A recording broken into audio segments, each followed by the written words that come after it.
15 ते 20 किलोमीटर अंतर तो सायकलवरून पार करत होता।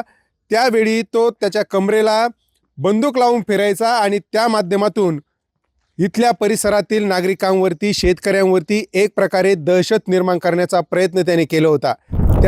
आजपर्यंत मिरगाव परिसरातील शेतकऱ्यांवरती मोठी दहशत आणि दादागिरी करणारा भोंदू अशोक खरात हा कायद्याचा दणका बसताच ढसाढसा रडू लागलेला आहे।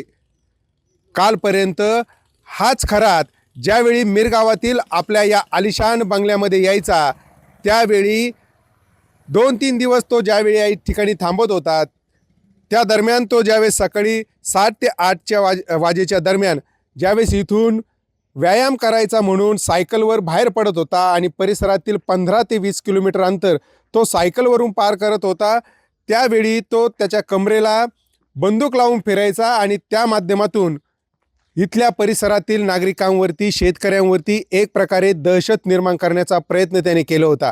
त्याच्या ज्या पद्धतीने राजकीय आणि प्रशासकीय स्तरावरती ओळखी होत्या, त्या ओळखींचा गैरफायदा घेत त्याने अनेक शेतकऱ्यांना त्यांच्या जमिनी लुबाडल्या, त्यांना दमदाटी केली, त्यांना जिवे मारण्याच्या धमक्या दिल्या।